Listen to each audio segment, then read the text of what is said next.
دوستوں آداب، آج ہم بات کریں گے اردو اصناف شاعری کے بارے میں۔ آج کی اس ویڈیو میں ہم سیکھیں گے کہ اصناف سخن ہیں کیا، ان کی تعریف اور کچھ مثالیں بھی پیش کی جائیں گی۔ ویڈیو میں آگے بڑھنے سے پہلے گزارش ہے کہ اس چینل کو سبسکرائب کریں، ویڈیو کو لائک کریں، بیل آئیکن کو دبانا ہرگز نہ بھولیں۔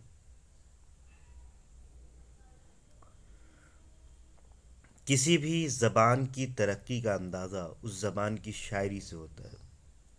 زبان کا معیار دریافت کرنے کے لیے اس زبان کی شاعری کا مطالعہ از حد ضروری ہوتا ہے۔ بلا شبہ اردو زبان میں شاعری کے اعلیٰ نمونے پائے جاتے ہیں۔ اردو شاعری نے جس قلیل مدت میں اپنی مضبوط اور مستحکم روایت کی بنیاد رکھی ہے،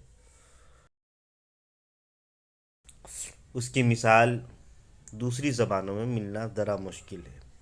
نہ صرف بر صغیر ہند و پاک میں بلکہ عالمی سطح پر اردو شاعری نے اپنی اہمیت کا لوہا منوایا۔ اردو شاعری نے تغیر زمانہ کے ساتھ اپنے آپ کو بدل کر ہمیشہ زمانے کے تقاضے کو پورا کیا ہے۔ شاعری کی ساری تکنیک، علم بیان و معنی کے سارے رنگ آپ کو اردو شاعری میں نظر آ جائیں گے۔ اردو شاعری کی وہ مشہور اصناف جنہیں ہمیشہ عظمت کی نگاہ سے دیکھا جائے گا، کچھ اس طرح ہے: حمد، نعت، منقبت، غزل، قصیدہ، مرثیہ، واسوخت، نظم، ریختی وغیرہ، جن کی مختصر تفصیل ملاحظہ ہو۔ حمد ایسی صنف کو کہا جاتا ہے جس میں اللہ تبارک و تعالیٰ کی تعریف و توصیف بیان کی جائے۔ یہ خالص موضوعاتی صنف سخن ہے۔ اس میں کسی طرح کی شرکت غیر کی گنجائش نہیں ہوتی۔ صرف اور صرف اس وحدہ لا شریک کی تعریف و توصیف بیان کی جا سکتی ہے۔ اسلامی عقیدے کے مطابق خدا تعالیٰ کی جو صفات ہے وہ صرف اسی کی گنجائش حمد میں ہوتی ہے۔ مسلمانوں کا عقیدہ یہ ہے کہ اللہ کے سوا کوئی معبود نہیں ہے، اس کا کوئی شریک نہیں ہے، وہی خالق کائنات ہے، اسی نے دنیا کو بنایا ہے، اس کا کوئی شریک نہیں ہے، اور وہی رازق و خالق ہے۔ اردو شاعری میں حمد کی روایت ابتدائی دور سے ہی رہی ہے۔ بالخصوص مثنوی نگاروں نے مثنوی کی ابتدا حمد سے کی ہے۔ دکن میں فخر الدین نظامی کی قدم راؤ پدم راؤ سے لے کر اب تک کی جتنی بھی مثنویاں لکھی گئیں، اس میں واقعات کچھ بھی ہوں مگر اس کی شروعات حمد سے ہی کی ہے۔ مثنوی سحر البیان کے درج ذیل اشعار ملاحظہ فرمایا: کروں پہلے توحید یزداں رقم، جھکا جس کے سجدے کو اول قلم، سرے لوح پر رکھ بیاض جبیں، کہا دوسرا کوئی تجھ سا نہیں، قلم پھر شہادت کی انگلی اٹھا، ہوا حرف زن یوں کہ رب العلا، نہیں کوئی تیرا نہ ہوگا شریک، تیری ذات ہے وحدہ لا شریک۔ نعت اردو شاعری کی ایک ایسی صنف ہے جس میں رسول خدا صلی اللہ علیہ وسلم کی تعریف و توصیف بیان کی جاتی ہے۔ نعت گوئی کی روایت اردو شاعری میں عربی اور فارسی شاعری کے وسیلے سے پہنچی۔ عربی اور فارسی میں نعت گوئی کی روایت مستحکم رہی ہے۔ اردو زبان میں بھی نعتیہ شاعری کے بہترین نمونے دیکھنے کو ملتے ہیں۔ اردو میں جن شعراء نے نعت گوئی کی روایت کو فروغ دیا، ان میں الطاف حسین حالی، اسماعیل میرٹھی، علامہ اقبال، اعلیٰ حضرت امام احمد رضا خان، محسن کاکوری، حسن رضا خان، مصطفیٰ رضا خان، اختر رضا خان کے نام اہمیت کے حامل ہیں۔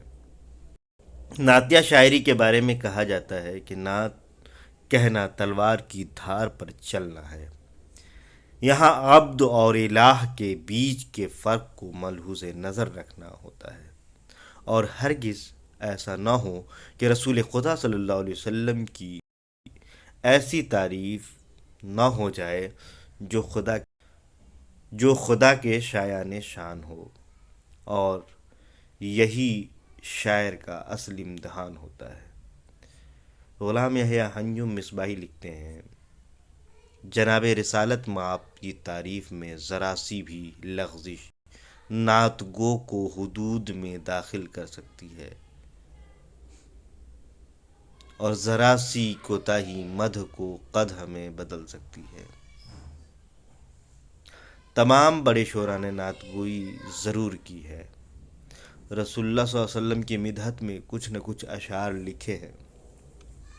الطاف حسین حالی کی مشہور زمانہ نعت ملاحظہ ہو، وہ نبیوں میں رحمت لقب پانے والا، مراد غریبوں کے بر لانے والا، مصیبت میں غیروں کے کام آنے والا، وہ اپنے پرائے کا غم کھانے والا، فقیروں کا ملجا، ضعیفوں کا ماوا، یتیموں کا والی، غلاموں کا مولا۔ مثنوی میر حسن نے نعت کے کچھ اشعار اس طرح رقم کیے ہیں: نبی کون؟ یعنی رسول کریم، نبوت کے دریا کا در یتیم، کیا اپنے نبیوں کا سردار اس سے، بنایا نبوت کا حقدار اسے، بنایا سمجھ پوچھ کر خوب اس سے، خدا نے کیا اپنا محبوب اس سے۔ کروں اس کے رتبے کا کیا میں بیاں، کھڑے ہو جہاں باندھ صف مرسلاں، محمد کی مانند جگ میں نہیں، ہوا ہے نہ ایسا نہ ہوگا کہیں۔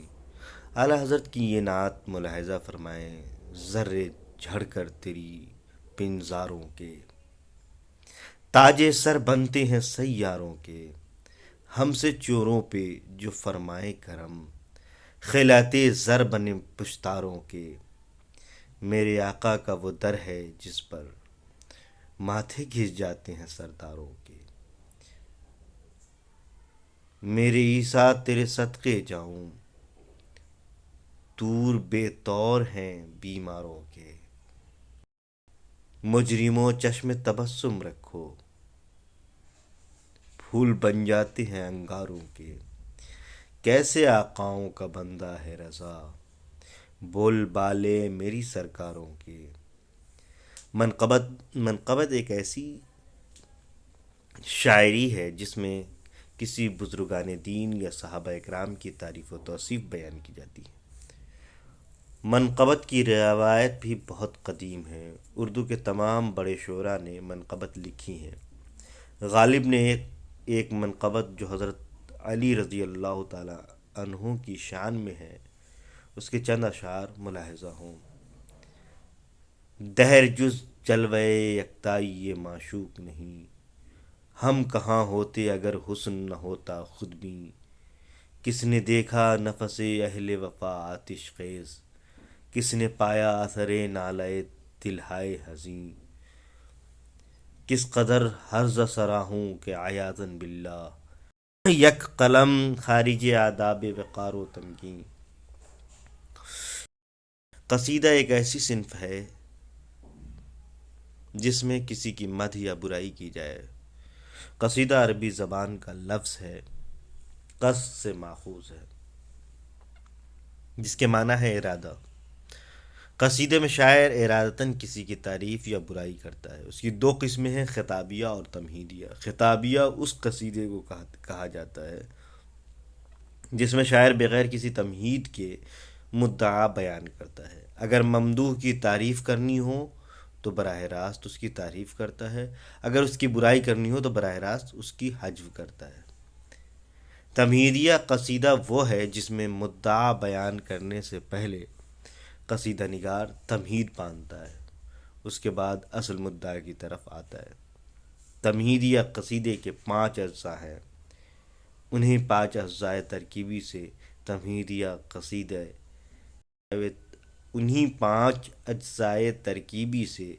تمہیدیہ قصیدے کی بنیاد رکھی جاتی ہے۔ نمبر 1، تشبیب۔ قصیدے کی تمہید کو تشبیب کہا جاتا ہے، جس میں شاعر کے پاس یہ گنجائش ہوتی ہے کہ وہ مختلف موضوعات کو اس میں اٹھا سکے، خواہ وہ اخلاق و تصوف ہو، فطرت ہو، دنیا کی بے ثباتی ہو۔ گریز تمہید کے بعد شاعر مدح کی طرف بڑھتا ہے، اور براہ راست مدح شروع نہیں کرتا، بلکہ اس کے لیے وہ بات سے بات کی تکنیک استعمال کرتا ہے۔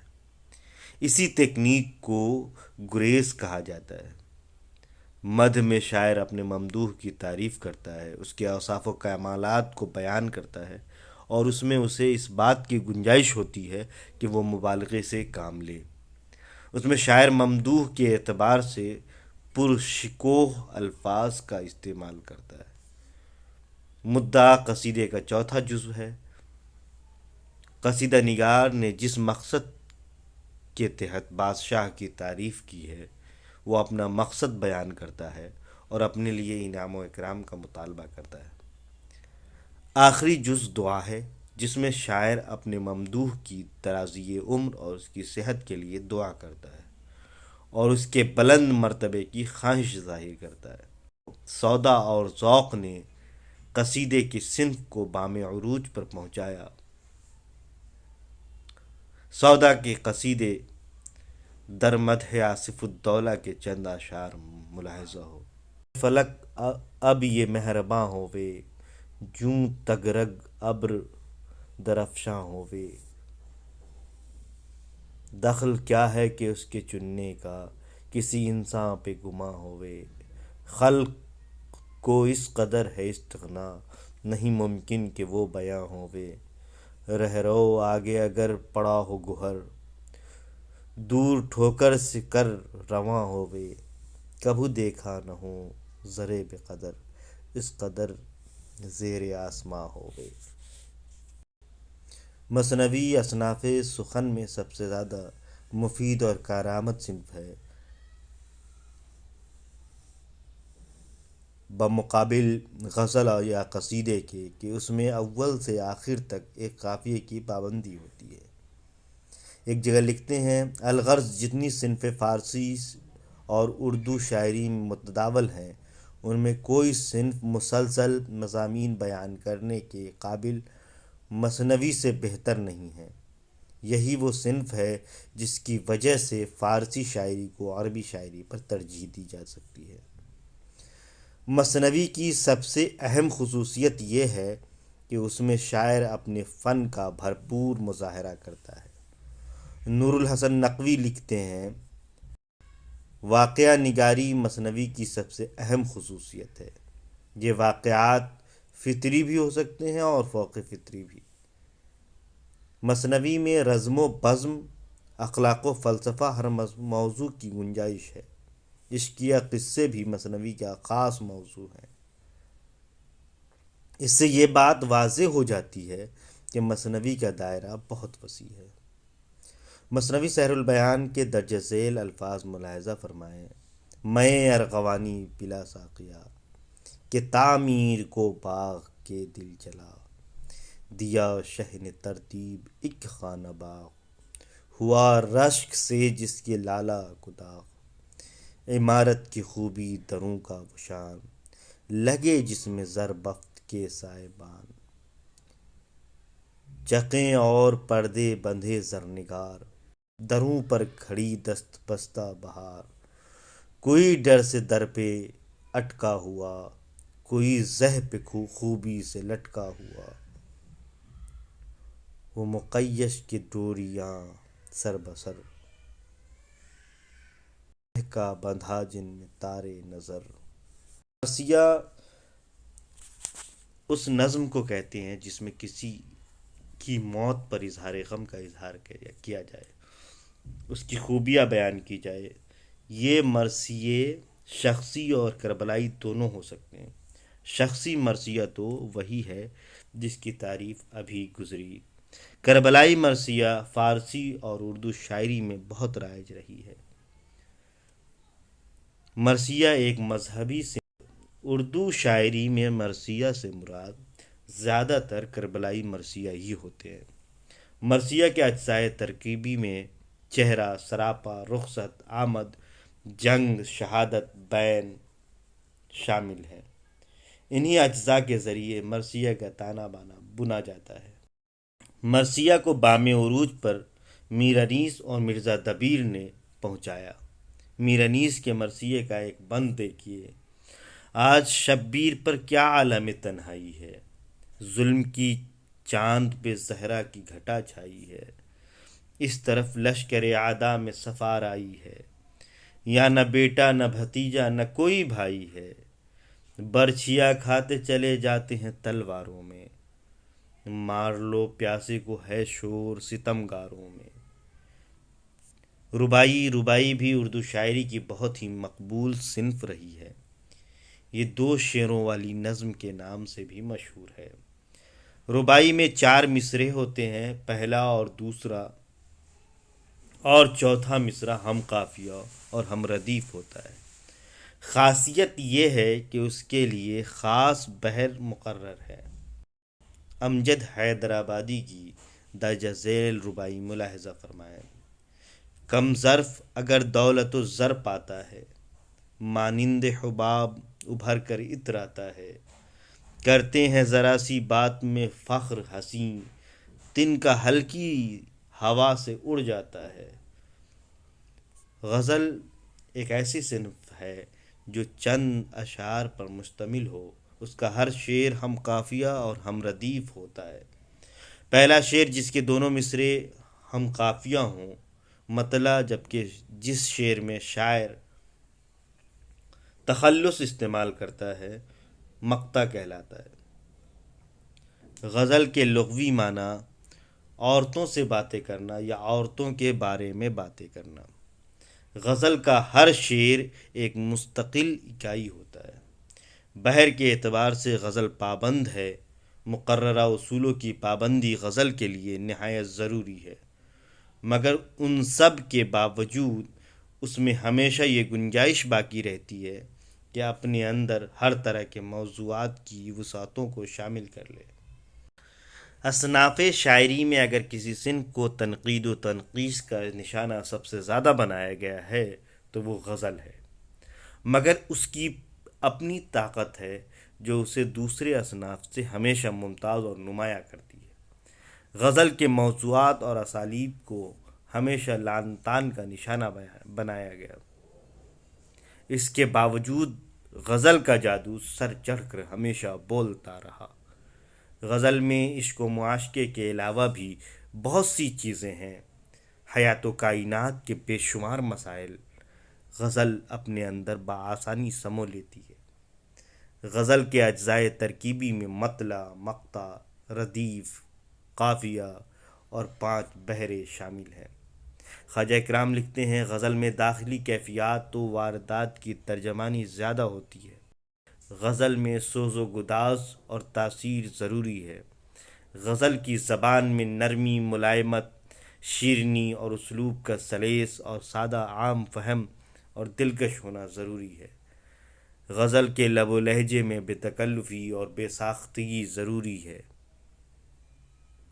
صداقت و خلوص اور انسانی ہمدردی غزل کا خاصہ ہے۔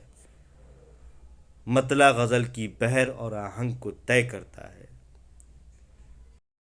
میر کی غزل کے کچھ اشعار ملاحظہ ہوں: راہ دور عشق میں روتا ہے کیا، آگے آگے دیکھ ہوتا ہے کیا، قافلے میں صبح کی ایک شور ہے، یعنی غافل ہم چلے سوتا ہے کیا، سبز ہوتی ہی نہیں یہ سرزمین، تخم خواہش دل میں تو بوتا ہے کیا، یہ نشانے عشق ہیں جاتے نہیں، داغ چھاتی کے عبث دھوتا ہے کیا، غیرت یوسف ہے یہ وقت عزیز، میر اس کو رائے گاہ کھوتا ہے کیا۔ نظم میں کسی خاص موضوع پر شاعر اظہار خیال کرتا ہے، اس کے لیے کوئی خاص ہیئت مقرر نہیں۔ خواجہ اکرام الدین لکھتے ہیں: اس صنف کی شناخت کا مسئلہ ذرا پیچیدہ ہے، کیونکہ اس کی شناخت نہ تو موضوع سے ہو سکتی ہے نہ ہی ہیئت سے، کیونکہ یہ صنف ایک ہمہ گیر اور وسیع ترین صنف ہے۔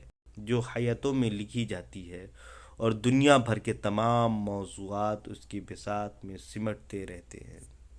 فیض احمد فیض کی نظم تنہائی، پھر کوئی آیا دل زار، نہیں کوئی نہیں، راہ رو ہوگا کہیں اور چلا جائے گا۔ ڈھل چکی رات بکھرنے لگا تاروں کا غبار، لڑکھڑانے لگے ایوانوں میں خوابیدہ چراغ، سو گئی راستہ تک تک کے ہر ایک راہ گزار، اجنبی خاک نے دھندلا دیے قدموں کے چراغ، گل کرو شم میں بڑھا دو میں مینا وایا، اپنے بے خواب کے واروں کو مقفل کر دو، اب یہاں کوئی نہیں آئے گا۔ امید ہے یہ ویڈیو آپ کو پسند آئی ہوگی، کمنٹ کر کے ضرور بتائیں، چینل کو سبسکرائب کریں، لائک کریں اور شیئر کریں۔